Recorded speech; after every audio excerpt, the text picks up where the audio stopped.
Muito bom dia, sejam todos muito bem-vindos. Hoje é terça-feira, 22 de novembro de 2022. É o último ano da triste era Bolsonaro, o governo em que os idiotas perderam a modéstia. Faltam 40 dias para a gente dar um pé na bunda do Jair, do demônio do cercadinho, do diabo da casa de vidro, o demônio da casa 58. Vamos dar um pé na bunda de Bolsonaro. Mas vamos ver as notícias, vamos ficar informados. Este vídeo está gravado, mas você vai se informar rapidinho com as principais notícias do dia. Podemos? Vocês me acompanham? Venham para cá. Tática de Bolsonaro é esticar a corda para criar clima contra a posse. Coluna de Thales de Farias no UOL. Após a derrota nas eleições presidenciais contra Luiz Inácio Lula da Silva, o atual presidente Jair Bolsonaro pretende esticar a corda para criar um clima contra a posse do petista. O colunista do UOL, Thales Faria, apurou que Bolsonaro pretende estimular bolsonaristas a protestarem, mas também afirmou que a tática dificilmente terá o resultado desejado pelo atual presidente. A estratégia de Bolsonaro é esticar a corda até pelo menos o dia da posse. Ele vai tentar e vai ficar blefando e jogando suspeitas de que pode haver um golpe ou pode não haver, de que os militares estão apoiando e usando fake news que a turma bolsonarista embarca também, disse durante participação no UOL News. A ideia é esticar essa corda até a posse para criar um clima contra a posse e, na melhor das hipóteses para eles, ter uma série de protestos. É essa a estratégia dele e para ele, se resultasse em golpe, seria ótimo. Apesar da estratégia adotada por Bolsonaro, Thales avaliou que há chances quase nulas para que a estratégia seja bem sucedida. Ele ainda afirmou que essa atitude do atual presidente apenas faz mal ao Brasil. Não há na sociedade essa possibilidade de golpe. Não há espaço para isso, nem aqui dentro, nem internacionalmente, e os militares sabem disso. Bolsonaro está dando corda para maluco e os malucos estão aí na rua fazendo essa bobajada, finalizou. Então não esperem paz para tão cedo, não espere a gadaiada sair da frente dos quartéis tão cedo. A estratégia do Bolsonaro é manter esse pessoal ali na ilusão de que vai ter um golpe pelo menos até a posse do Lula para ver o que acontece. Não vai acontecer nada, mas é o que ele pode fazer, né? O golpismo civil-militar permanecerá como força política, diz o blog do Noblar no portal Metrópolis. As eleições decretaram a vitória de Lula há 3 semanas e a extrema-direita não desiste de fazer barulho. O bolsonarismo segue animando sua claque com o silêncio do presidente, os abraços aos quartéis e declarações falsas ou ambíguas das principais líderes. Uma força que une militares, políticos e empresários que desejam golpear a democracia e impedir a posse de Lula com um argumento tresloucado de afastar o comunismo do país. Mas isso vai até quando? O mesmo questionamento que o Thales Faria fez no UOL, o Noblar faz aqui no portal Metrópolis. Podemos esperar que a Copa do Mundo arrefeça os acampamentos militares, mas a posse de Lula e seus primeiros meses de governo prometem ser tensos. Serão muitos apitos de cachorro, dog whistle, expressão norte-americana para mensagens cifradas de líderes políticos enfiadas para seu grupo de apoio. No Brasil, evidentemente, usamos a analogia do berrante para o gado bolsonarista, e são apitos contínuos. Walter Braga Neto aparece na chapa derrotada, disse para apoiadores na última sexta-feira: "Vocês não percam a fé, é só o que eu posso falar para vocês agora", e não explicou mais nada. Em um vídeo publicado no sábado, o general André Luiz Alão, comandante da 10ª Região Militar do Exército em Fortaleza, disse à tropa que protegerá os participantes e tentou normalizar esses atos. Só os militares são golpistas? Valdemar da Costa Neto, presidente do PL, divulgou o vídeo questionando mais uma vez a legitimidade das urnas. Toda a classe política bolsonarista, Bia Kicis, Carla Zambelli, os filhos do atual presidente, entre tantos, usam as redes sociais incansavelmente com mensagens contra a democracia. Mas só militares e políticos? E os empresários que ajudam a bancar os acampamentos e as fake news nas redes são o quê? Basta lembrar do grupo de empresários que virou o alvo de mandados de busca e apreensão em agosto deste ano, determinados pelo ministro Xandão, Alexandre de Moraes. Nas mensagens, eles defenderam um golpe de Estado no Brasil, caso Lula vencesse as eleições. Luciano Hang, os Representantes das empresas Coco Bambu, Mormai, Tecnisa foram citados. Há 4 dias, Moraes determinou o bloqueio das contas bancárias de 43 pessoas físicas e empresas suspeitas de financiar os atos que contestaram a vitória de Lula. Mais que emular o discurso de 64, a extrema-direita mantém o tripé que sustentou o golpe e a ditadura civil-militar que governou o país por cerca de 2 décadas. Excetua-se apenas o período maciço da imprensa na época, já que hoje em dia os algoritmos fazem parte de sua base de sustentação. O lugar comum costuma associar o golpe de 64 aos fardados, mas é preciso sublinhar que militares, políticos e empresários estão todos juntos contra a democracia em sua versão 2022. É um fio ideológico que ficou submerso até a segunda vitória de Dilma e que tão cedo não deixará o nosso cenário político. A ameaça à democracia permanecerá e sua defesa não pode depender apenas da justiça ou das decisões do STF. A nossa sorte é que não há clima, não há ambiente, é um grupo pequeno, os bolsonaristas mais radicais, que querem um golpe. Mas mesmo os bolsonaristas, sem ser esses que estão na porta do quartel, os outros bolsonaristas, eles queriam o Bolsonaro presidente, mas não querem ditadura militar, não querem golpe de Estado. É gente que viveu a ditadura e que não quer que os filhos deles passem por aquilo. Então eles querem o Bolsonaro presidente, gostam do Bolsonaro, mas não querem golpe militar. É uma minoria que quer. E quem votou no Bolsonaro, desses 58 milhões, bolsonarista mesmo, já é uma minoria.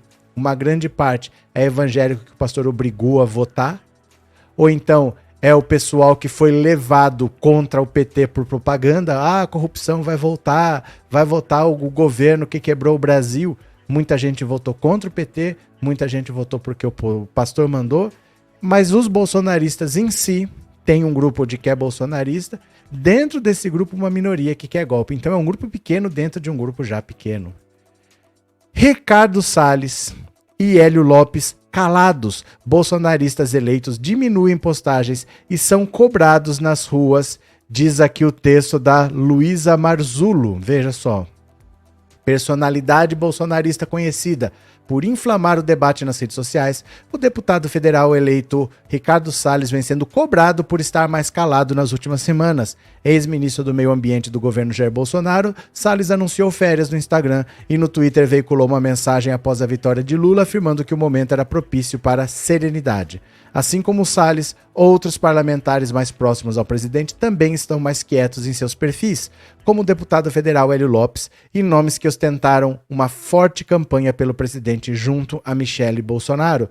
Desde o resultado em 30 de outubro, Ricardo Salles fez 2 posts com críticas ao petista e atualmente está de férias com a esposa em Ilhabela, no litoral norte de São Paulo. Em uma das postagens, o deputado estadual Frederico Dávila chegou a ironizar o ex-ministro.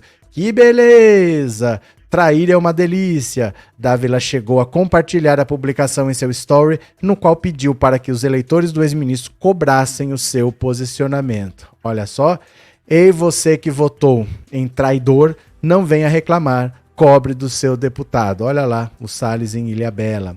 Deputado eleito com mais votos no Rio em 2018 e amigo próximo do presidente, Hélio Lopes, o Hélio Negão, é outro parlamentar alvo nas redes. Desde que Bolsonaro perdeu as eleições, o deputado usou as redes para veicular os 2 pronunciamentos do chefe do executivo.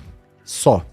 A última vez em que mencionou o presidente em seu perfil foi no último dia 8, quando repostou um tweet de Bolsonaro na época da convenção do PL. Nos comentários das últimas publicações, internautas cobram posicionamento. O povo precisa de atitudes de vocês, deputados. Se não der uma resposta, não voto no senhor novamente. Meu Deus do céu.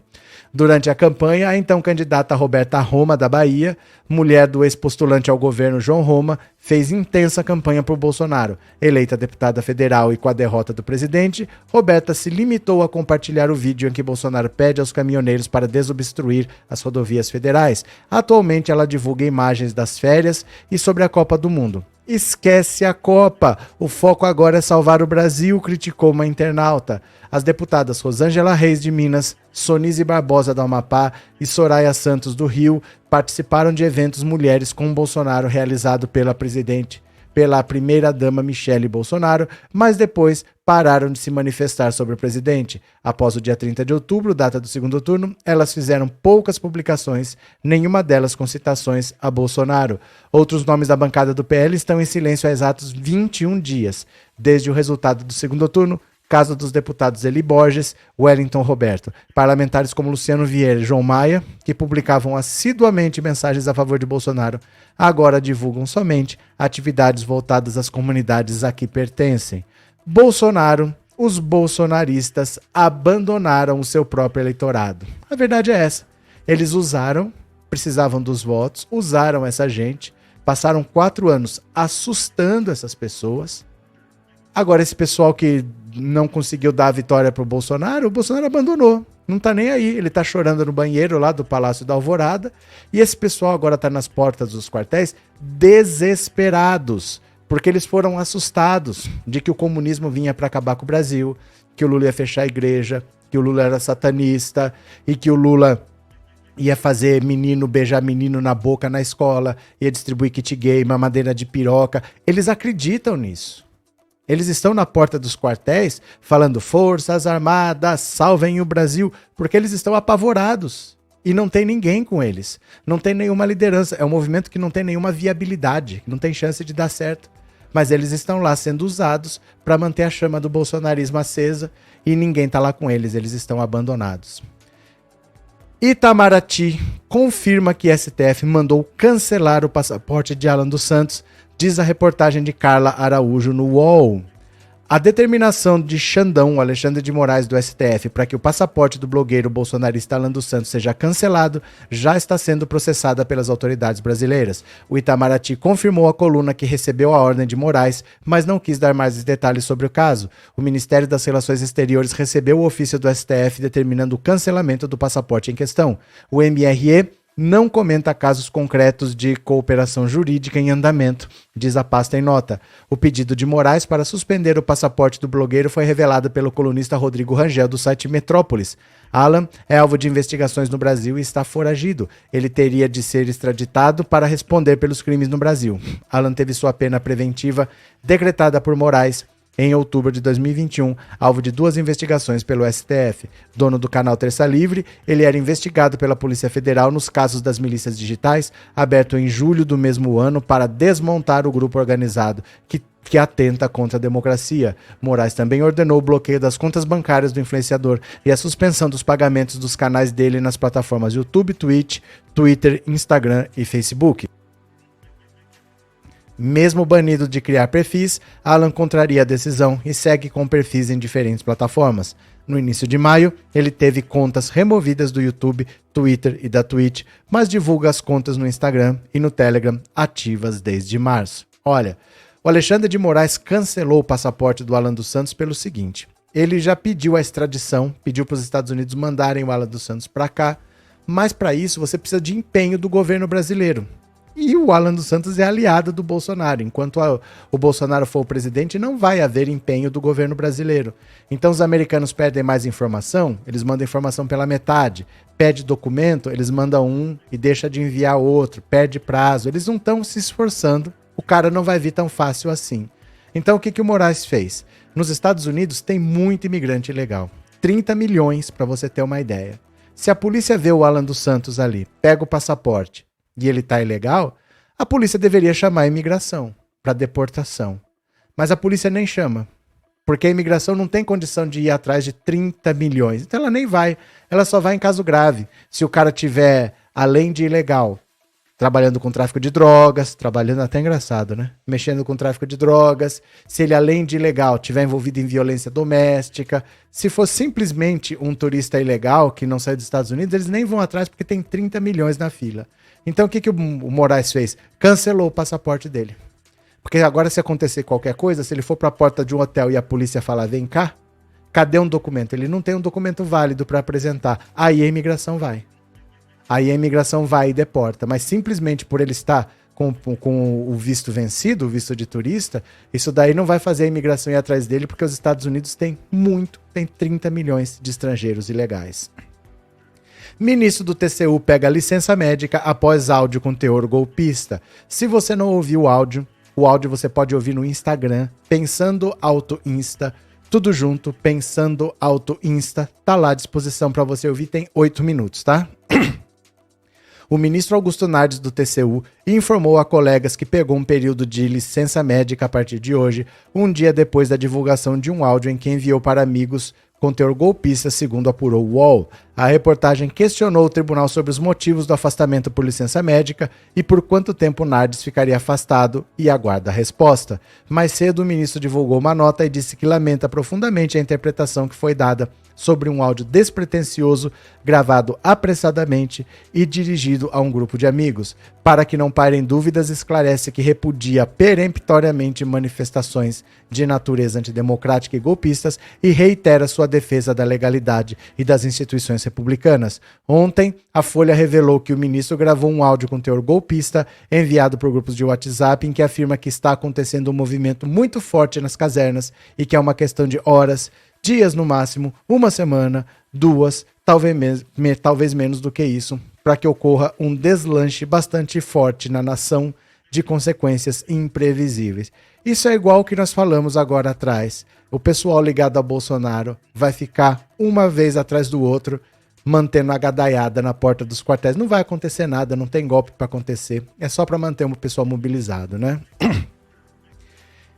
E por que a governadora do Ceará é favorita para assumir o MEC com Lula? Reportagem de Laísa Dallagnol na Veja. Olha a Isolda Sela, ex-governadora atual ainda, né? Governadora do Ceará.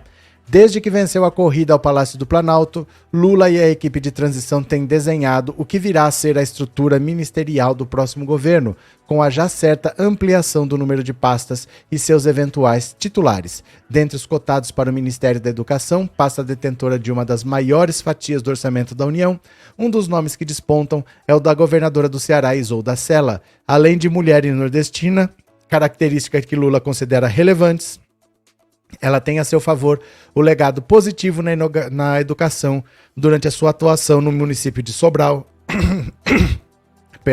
e no governo do Ceará. Nos dois casos, ela ocupou o cargo de secretária da Educação e ajudou a promover melhorias significativas nos índices de alfabetização infantil. Recentemente, Isolda ainda se cacifou politicamente ao caminhar ao lado da vitoriosa candidatura do PT para sua sucessão. Apoiada por Camilo Santana, de quem herdou o mandato, ela era vice de Camilo Santana, e pelos irmãos Cid e Ivo Gomes, ela acabou perdendo a indicação do PDT para o ex-prefeito de Fortaleza, Roberto Cláudio, que era o preferido de Ciro Gomes. Magoada, deixou o PDT e declarou apoio a Eumano Freitas, que acabou sendo eleito governador ainda no primeiro turno. Esse foi o maior erro político, talvez, da carreira do Ciro Gomes. A Isolda Sela era a governadora em exercício. O Ciro Gomes não quis que ela disputasse a própria reeleição. Deu praticamente um golpe dentro do PDT no Ceará. Apoiou o prefeito de Fortaleza, mas até os irmãos dele, o Ivo Gomes e o Cid Gomes, ficaram contra o Ciro, ficaram do lado da Isolda Sela, do Eumano Freitas e do Camilo Santana. Ficou todo mundo contra o Ciro Gomes no Ceará. Ela, desprestigiada, ainda é governadora, mas saiu do PDT, o PDT rachou, ela foi pro PT e agora ela pode virar ministra da Educação do Lula. Esse era o candidato mais preparado para ser presidente, né? O Ciro Gomes, olha a desgraceira que ele fez. Certo, meus amigos? Essas são algumas notícias para vocês acompanharem ao longo do dia. Eu vou parando por aqui, agradeço a presença de todos, um beijo grande e até mais. E eu já fui, valeu, obrigado!